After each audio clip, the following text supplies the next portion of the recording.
The table laughed first.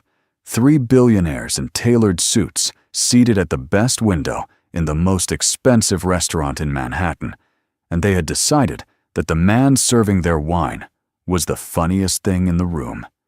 They mocked his uniform. They mocked his shoes. One of them leaned back and said loud enough for the whole floor to hear that some people were simply born to carry other people's plates. Ryan Carter set down the bottle without a word, looked the man directly in the eye, and said something so quiet and so precise that every voice at the table went dead. Vivian Sterling, sitting at the head of that table, did not laugh. She reached into her jacket and placed a card on the white linen. Nobody saw that coming, least of all her. Ryan Carter had worked the floor at Celeste for 3 years, and in that time, he had learned to read a table within 30 seconds of approaching it.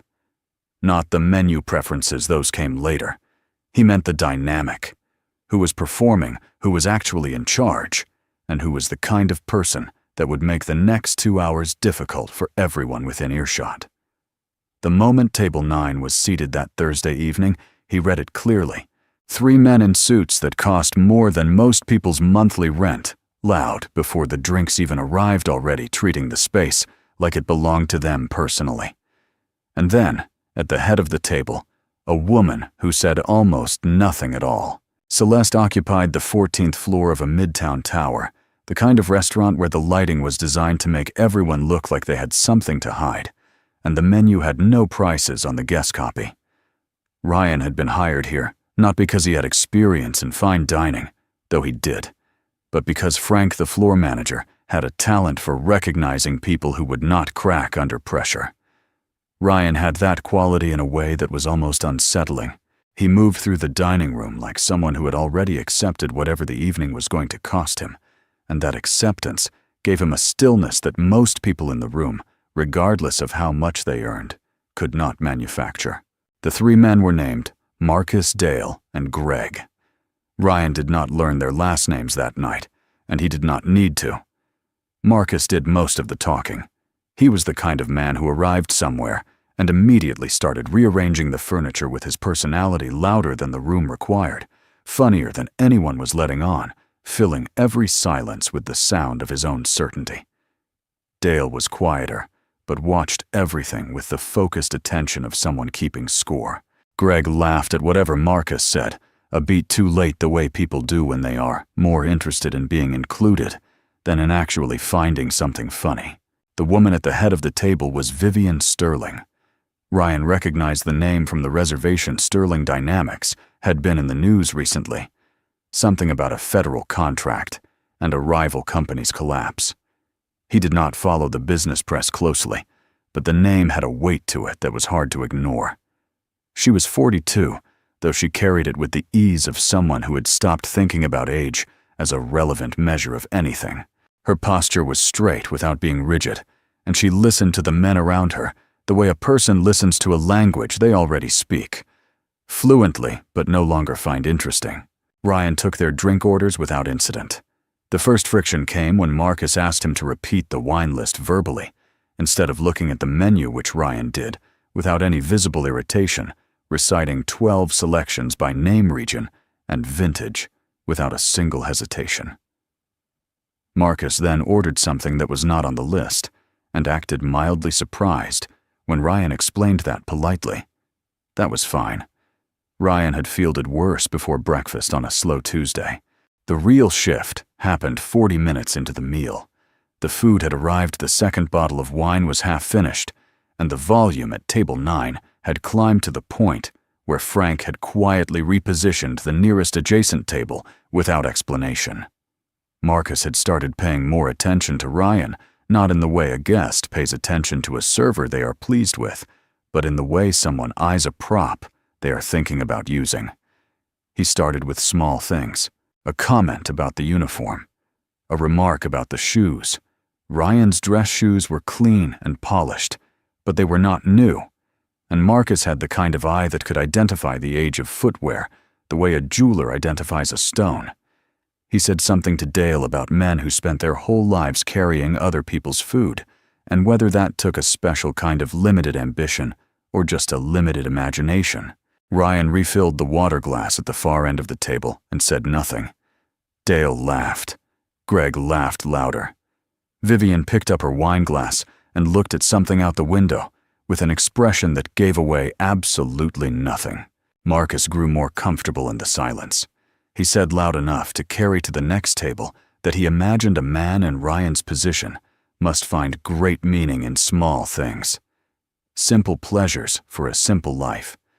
He said it with the generosity of someone issuing a compliment, which was the particular cruelty of it. He had framed a demolition as a gift. He looked around the table to confirm that the performance had landed, and the two men beside him obliged him with the smiles he was looking for. Ryan set the water pitcher down on the service station behind him and came back to the table. He looked at Marcus directly the way you look at someone when you have decided to stop letting something pass. His voice was level and completely unhurried when he spoke. "I find meaning in doing one thing with full attention," Ryan said. "Most people in rooms like this one are doing 4 things, and none of them well. You've been trying to impress this table since you sat down.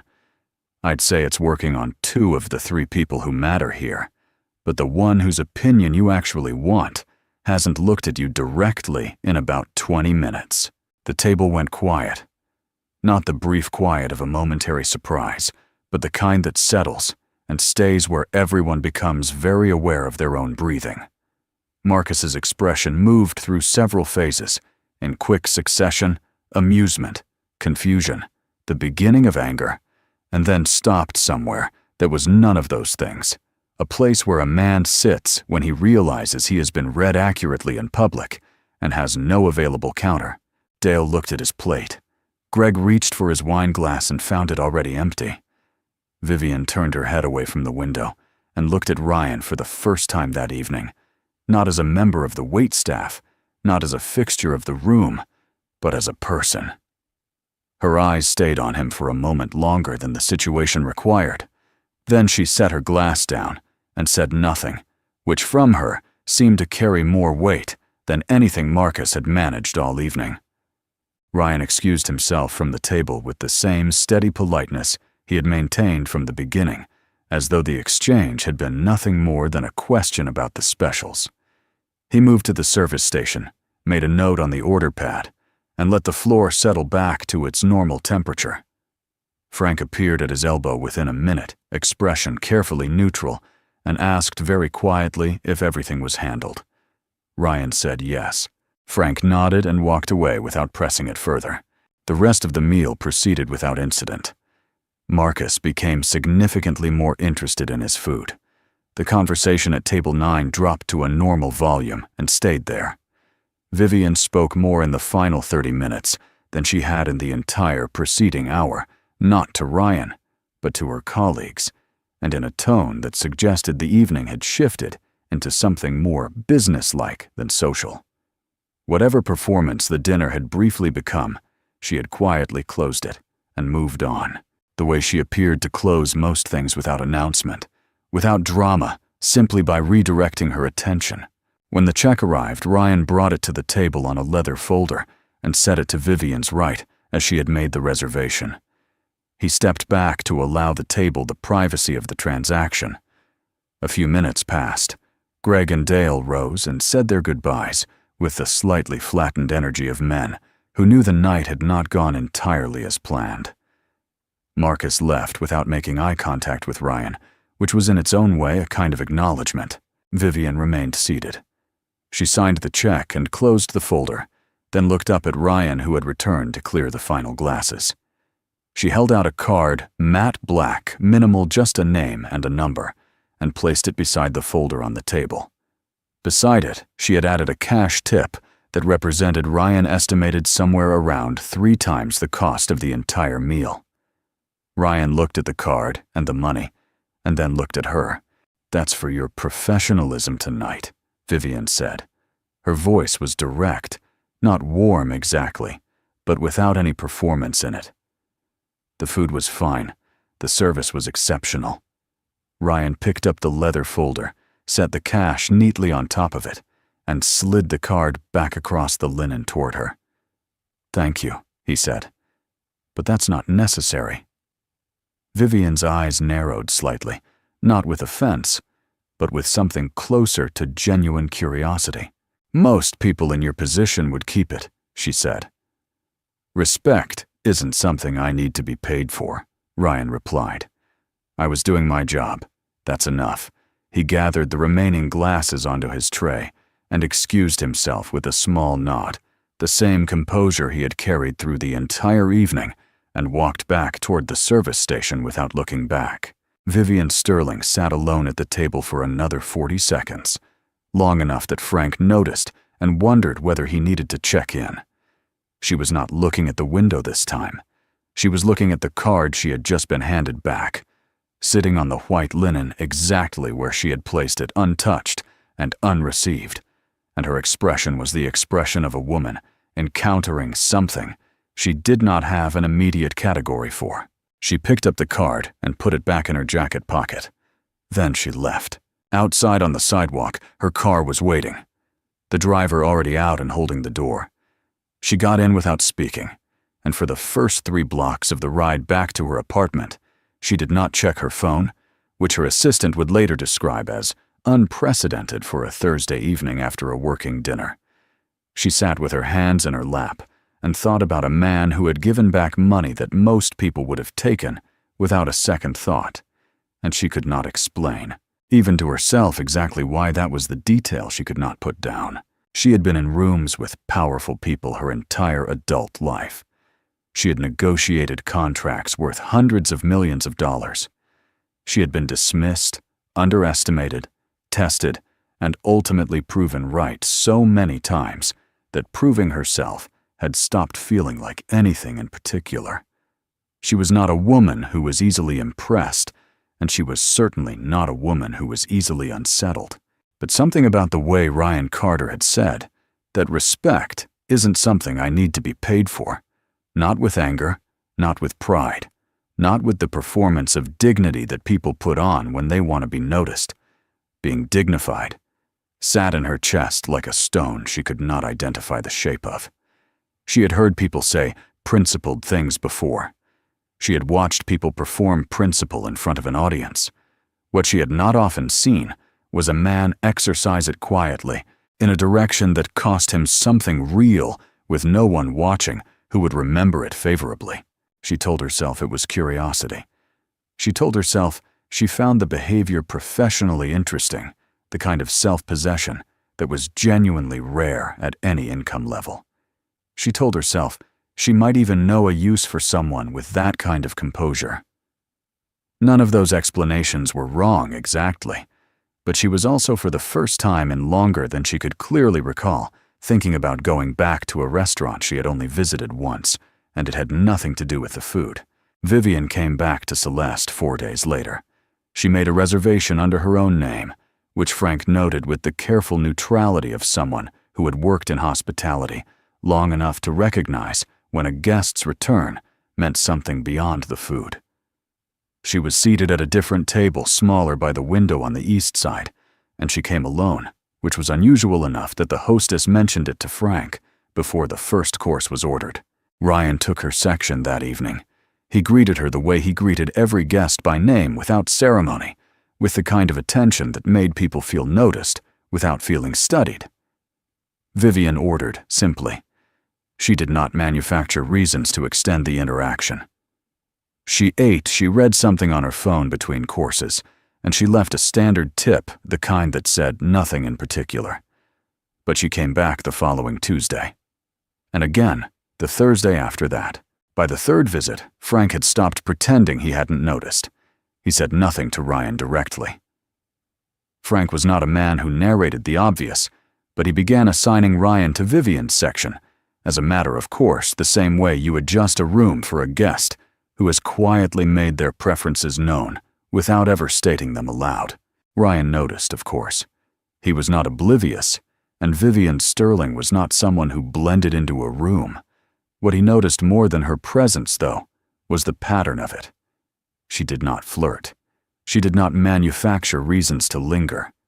She asked him occasional questions about the menu, about the restaurant's history. Once about a painting on the far wall that had been there since before Ryan's time, and the questions were genuine, the kind that came from actual curiosity rather than from the need to create a connection by performing interest. That was the thing he could not fully dismiss. She was not pretending to be interested. She simply was. He kept his distance anyway. Not coldly, Ryan was not built for coldness, but with the deliberate steadiness of a man who had learned that proximity to a certain kind of person had costs that did not always become visible until the bill arrived. He had been in a world where Vivian Sterling's world intersected with his own once before, and he knew how those stories ended. He knew the geometry of it, the way ambition and money and the desire to fix things in other people could look, from a certain angle almost exactly like affection. On her 5th visit, Vivian arrived with a colleague, a woman named Patricia.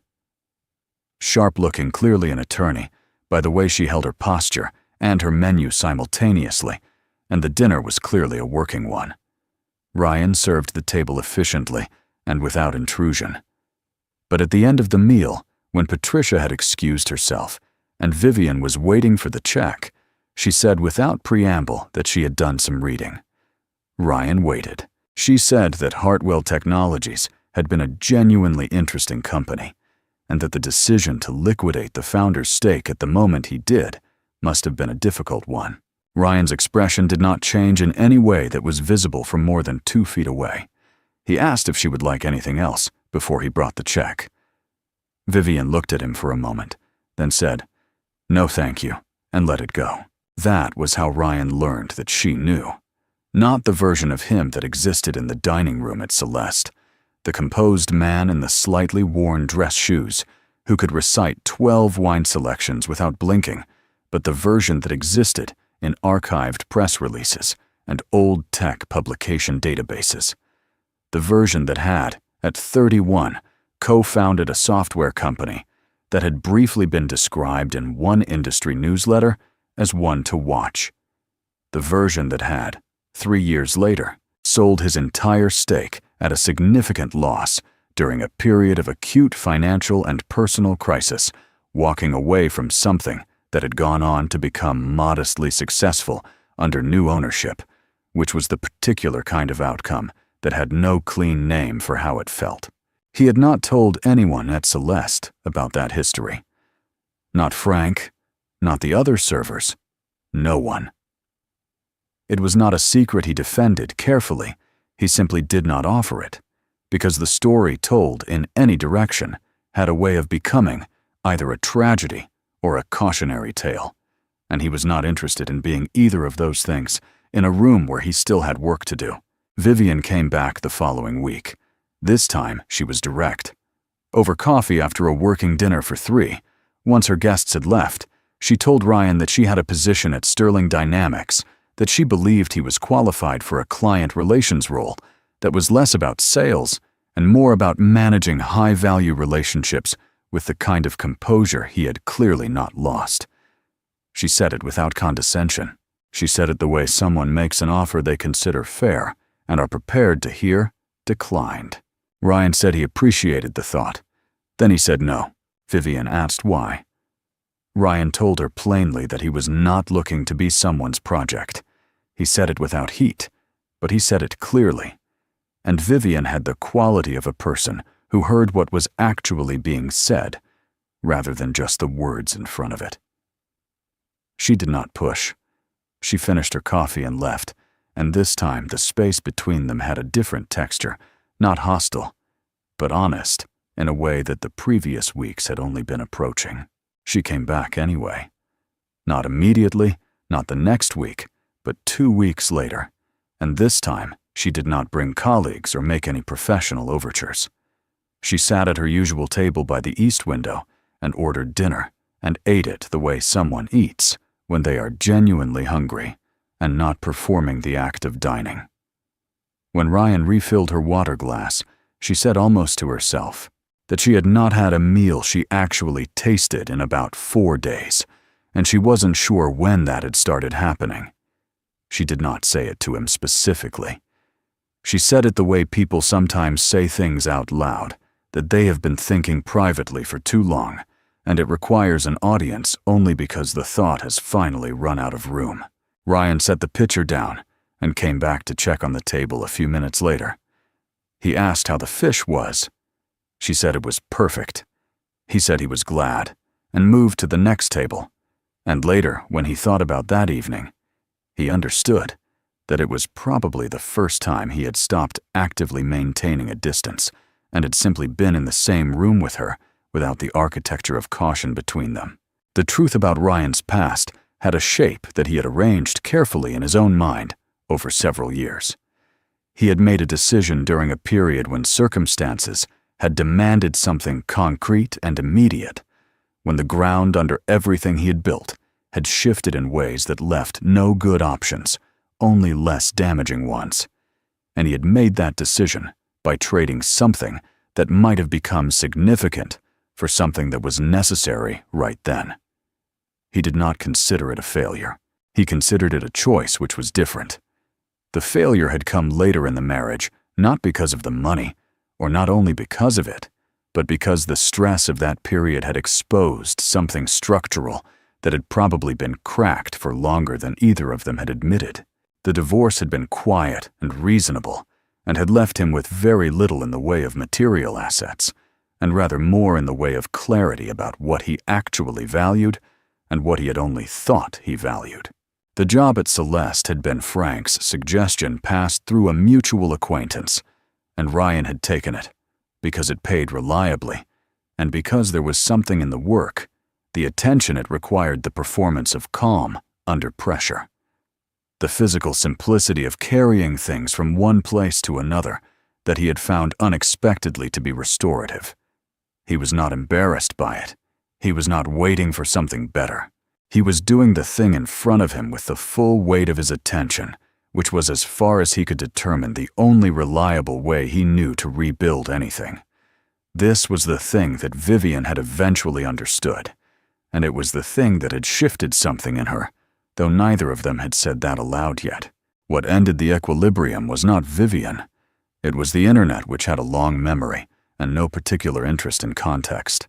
A technology publication ran a short item, not a feature, just a few paragraphs, under a gossip-adjacent column called Industry Currents, noting that Vivian Sterling had been observed dining repeatedly at Celeste, and that one of the servers there had a connection to the early days of a company that Sterling Dynamics had acquired components of in a secondary deal 3 years prior.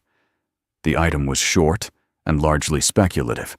It implied, without stating directly, that the connection might be something other than coincidental. By the following morning, the item had been picked up by 2 financial blogs and a business tabloid that specialized in exactly this kind of inference presented as investigation. The headline that circulated most widely was "Not Subtle." It suggested that a former failed tech founder had found a more direct route back into the industry. The word used in the subheading was angling. Ryan saw it on his phone during his break, sent to him by a former colleague, who accompanied the link with a question mark and nothing else. He read the article twice. Then he put his phone in his locker and finished his shift.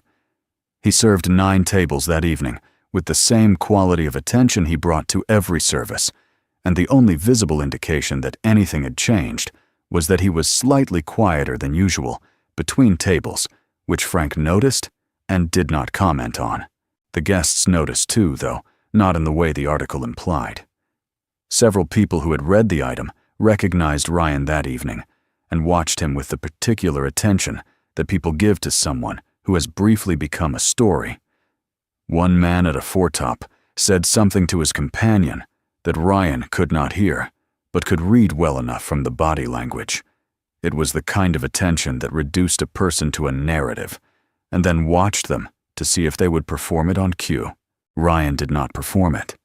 He refilled glasses, described the evening's specials, and carried plates from the kitchen with the same unhurried precision he had brought to every shift before this one. He submitted his resignation to Frank the following morning before the restaurant opened. He told Frank it was a personal decision, unconnected to his performance or his satisfaction with the work, which Frank did not fully believe but accepted, because Ryan said it calmly, and left him no reasonable basis to argue. Frank shook his hand and told him the position would be there if he changed his mind, which was the most Frank had ever said to anyone about anything, and Ryan thanked him and meant it. He did not contact Vivian.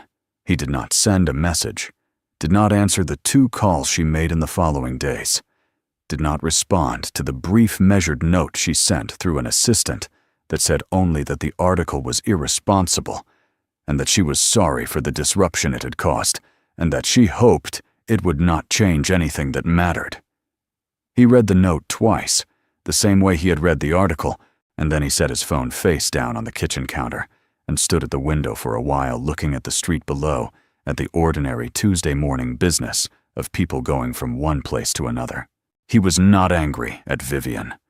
That was the clearest thing he could identify in the days that followed, that whatever he felt, it was not directed at her. But he knew, with the certainty of someone who had already lost himself once in the machinery of ambition and proximity and the complicated gravity of other people's success, that he could not stay in the place where that machinery could reach him. Not yet. Maybe not ever. He needed to be somewhere he had built himself, standing on ground that was entirely his own, before he could afford to let anyone else stand on it with him. Vivian Sterling, for the first time in her professional life, found herself in a position she did not know how to negotiate. She could acquire companies. She could restructure organizations. She could walk into a room where every person present wanted something from her and leave with exactly what she had come for. But she could not call back a man who had made a deliberate choice to go quiet, and she could not purchase her way through his silence, and she could not locate, in any part of her considerable toolkit, the right instrument for this particular problem. What she felt in the absence of a strategy was something more straightforward than she was accustomed to. She felt the specific weight of having lost access to someone she had not yet fully understood, and she understood clearly for the first time that she had genuinely wanted to understand him, not as a subject, not as a problem, but as a person whose interior life she found herself thinking about in the spaces between everything else she was supposed to be thinking about. 3 weeks passed before Vivian found him. She had not hired anyone to look. That was the detail she returned to later in the quiet accounting she did of her own behavior. During that period, she had not used any of the resources available to her, had not asked her assistant to run a search, had not made a single call to anyone who might have known where Ryan Carter had gone after leaving Celeste. She had simply waited, which was not something she did with any comfort or fluency, and when the waiting produced nothing, she had gone looking herself. She asked Frank, who told her with the professional discretion of a man who had clearly already decided what was the right thing to do in this situation, only that Ryan was well and that he had not left under difficult circumstances. Frank said nothing more, and Vivian did not push him. She respected the loyalty in it, even as it frustrated her. What she found eventually was not the result of any investigation. She saw it on a hand-lettered sign in the window of a narrow space on a side street in the West Village, the kind of block that still had the physical memory of what the neighborhood had been before the money fully arrived: a former hardware store to the left, a laundromat to the right, and in between them, a restaurant in the early stages of becoming itself. The sign said, "Carter's," in plain black letters on white card, and below it, in smaller print, "Opening soon." The windows were still covered in paper from the inside, but through a gap at the edge of one pane, she could see the shape of someone moving around in the interior, and she knew, with the kind of certainty that arrives before any logical confirmation, that it was him. She did not go in that day. She stood on the sidewalk for a moment, looked at the sign, and kept walking. She spent the next 2 days arguing with herself about what she was doing and what she actually wanted, and whether those were the same question or 2 entirely different ones that she had been treating as identical out of convenience. By the time she went back, the paper was off the windows, and there was a soft light coming from inside. And when she pushed open the door, a small bell above it rang, which seemed to surprise even the room. Ryan was behind the bar inventory sheet, in hand, checking bottles against a list. He looked up when the bell rang, and the expression that crossed his face was not surprise exactly. It was more the look of someone whose private calculations had just become suddenly relevant. He set down the inventory sheet and waited. Vivian walked to the bar and sat down on one of the stools. She did not have her assistant with her. She did not have a driver waiting outside. She had taken the subway, which she had not done in several years, and had gotten turned around once changing trains, which had done nothing for her composure, but had at least given her time to decide what she was going to say. She looked at the space around her, the clean lines of it, the simple tables, the bar with its unhurried arrangement of bottles, the light coming through the front window at an angle that made the whole room feel considered rather than decorated. And she said that it looked good. She meant it. Ryan thanked her. He asked if she wanted something to drink. She said coffee if he had it. He did, and he poured it and set it in front of her without ceremony, and for a while neither of them said anything that required an answer. The street outside moved at its own pace. A truck made a delivery 2 doors down. Someone walked past with a dog that briefly pressed its nose to the glass before being pulled along. It was Vivian who broke the quiet. She said that she had not come to offer him anything. She said she wanted to be clear about that first, before she said anything else, because she understood that every time she had appeared in his life at Celeste, she had arrived carrying something, a job, an investment, an opportunity wrapped carefully in the language of help, and she recognized now that each of those offerings had been less about what he needed and more about what she was accustomed to doing when she wanted to resolve something that made her uncomfortable. She had treated him like a problem with a solution. She said so plainly the way she stated things in boardrooms when she wanted to establish what was actually true before anyone wasted time pretending otherwise. Ryan listened. He did not rush her, and he did not fill the spaces she left between sentences. It was a quality she had noticed about him from the very beginning, the way he could be fully present in a conversation, without taking it over, without needing to redirect it toward himself or signal that he was following along. Vivian set her coffee cup down and looked at him directly. She said that the article had forced her to think about what she actually wanted, which was a question she had not asked herself with any real honesty in longer than she could precisely identify. She said that she had spent years building something significant and demanding and genuinely important to her, and that she had done it largely without stopping to examine what had been compressed or quietly set aside in the process. She was not saying this as a confession. She was not looking for sympathy or absolution. She was saying it because Ryan was the first person in a long time who had made her feel that she was in the presence of someone who would not adjust what they thought of her based on what she could offer them, and that was rare enough that she had not known what to do with it. Ryan was quiet for a moment after she finished.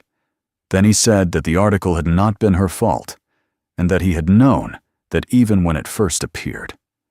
He said the reason he had gone quiet was not anger at her, and he wanted her to know that clearly.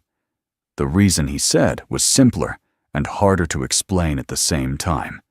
He said that the version of his life he was trying to build required him to trust the ground under his feet, and every time something connected him to the world of capital and influence and the machinery of other people's success, he could feel the ground shift in a way that had nothing to do with external events.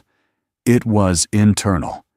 It was something that happened inside him when the circumstances of his life stopped being entirely his own construction, and he had learned at significant cost what that feeling eventually produced.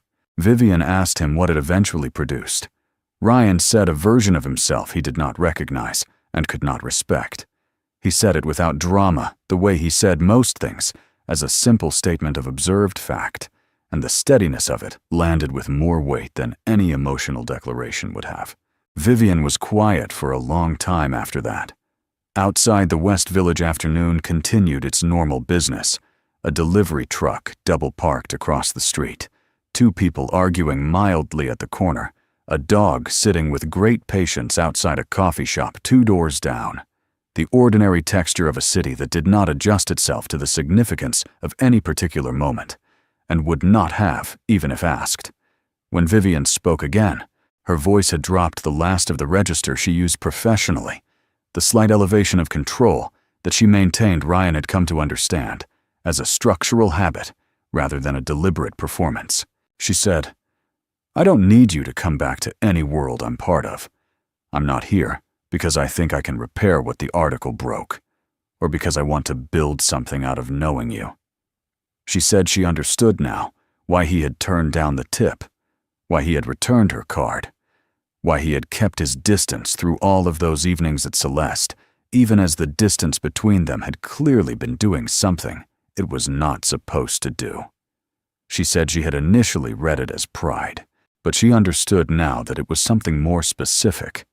It was a man who had decided after losing a great deal that the one thing he would not trade was his own undivided sense of who he was, and that the only reliable way to protect that was to refuse every transaction that might compromise it, regardless of how the transaction was packaged or by whom. Ryan looked at her steadily and said nothing. Vivian said, "I don't need a wealthy man. I don't need someone who exists inside my world or runs parallel to it, or can be useful to the things I've already built. What I need, what I haven't had, is someone who makes me want to be a better version of myself. Not a more successful version. Not a more powerful version." She stopped for a moment, and the stopping itself carried something genuine in it. The specific hesitation of a person who has reached the edge of what they normally allow themselves to say out loud and is deciding in real time whether to step past it. Just better, clearer, more honest about what actually matters. The room was very still. Outside, the delivery truck finally moved. The dog across the street was let back inside. Ryan looked at the coffee cup in front of her, mostly empty now, and then looked at her. He said quietly that he believed her. He said he was not certain what that meant in terms of what came next, and he was not going to pretend otherwise, because pretending otherwise was a version of dishonesty he had spent several years trying to stop practicing. But he said he believed she had come here the way she said she had alone, without a strategy on the subway, having gotten lost once changing trains, and that it meant something to him that she had. He said he thought they should probably find out whether two people with very different experiences of what it costs to build something could actually be in the same room without one of them trying to repair the other. Vivian said that sounded reasonable. Then she almost smiled, which for her was roughly equivalent to a different person breaking down entirely, and she asked whether Carter's had a menu yet, or whether he was still working on it. Ryan said it was still in progress. She said she had opinions about menus. He said he imagined she did. And for the next hour, in a restaurant that had not yet opened its doors to anyone, they sat at the bar and talked about food and about failure and about the particular quality of starting something from the exact right place, which was the only place Ryan had ever been willing to start from, and the place Vivian was only beginning to understand she had been avoiding. The restaurant opened 6 weeks later on a Tuesday evening without a press release and without a soft launch event, and without any of the trappings of an opening designed to announce itself to people who had not asked. Ryan had funded it entirely himself, savings accumulated over 3 years of disciplined work, a small loan from a former colleague who asked no questions about timelines, and the proceeds of selling the last significant asset from his previous life, a piece of specialized tech equipment he had kept in storage, and which had in the intervening years appreciated considerably beyond what he had expected. He had not asked Vivian for anything, and she had not offered, and that absence of transaction was the thing that made the whole structure feel solid to him, in a way that nothing he had built before had quite managed. Vivian came on opening night. She arrived on foot in clothes that were expensive, but not conspicuous, and she sat at the table by the front window, the one that had the best sightline to both the bar and the street, and she ordered from the menu he had written and ate the meal he had built, and didn't offer a single professional opinion about any of it. She was there as a guest. Nothing more. and for the first time in longer than she could account for, nothing more felt like exactly enough. A year after that, the restaurant had a 4-month waiting list and a brief mention in a publication that covered the New York dining scene, describing it as one of the most interesting spaces to open in the past several years, a description Ryan found mildly embarrassing and privately accurate. He did not frame the review.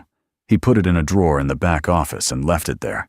On a Thursday evening in late autumn, Ryan and Vivian sat at that same table by the front window. The last people in the room after service had finished, and the staff had gone home. The city moved outside the glass, indifferent and continuous the way it always had. There was wine on the table and the remainder of a meal between them, and the conversation moved the way conversations move between people who have stopped performing anything for each other, slowly, without urgency, following whatever thread presented itself without needing to justify where it led. Ryan looked at the room he had built. The bar, the clean lines, the light he had chosen carefully, because light was the thing that changed a space's entire emotional register, and he had spent more time on that decision than on almost any other. It was his. Not in a defensive way, not in the way of someone who had needed to prove ownership to anyone watching, but in the quiet way of someone who had made something that reflected accurately what they believed and how they worked, and what they thought a room should feel like when it was doing its job correctly. Vivian said something about a deal she was navigating, something complicated with a European partner, and Ryan listened and gave his view when she asked for it. His view was useful to her in the way that the perspective of someone who was not inside her world sometimes was without agenda, without the distortion that came from proximity and shared interest. She listened carefully, then disagreed with part of it, and they went back and forth on the point of disagreement for a while, neither of them moving to resolve it quickly, because neither of them was uncomfortable with that particular kind of friction. That was the thing that had taken the longest to establish between them, and it was the thing Ryan valued most, that she did not soften her thinking for him, and he did not defer to hers. Outside, a cab moved through the amber light of the intersection. Someone on the opposite sidewalk laughed at something loud enough to carry through the glass for just a moment before the city absorbed it. The room held the specific quiet of a place that had been used well and was now resting. There were no longer a billionaire and a waiter sitting at that table. There were two people who had each arrived at the same place by very different routes, and who had found in the friction and the distance and the long process of not trying to fix each other something that held its shape under actual conditions. That was not a small thing. It was, in the precise and unadorned sense of the word, enough.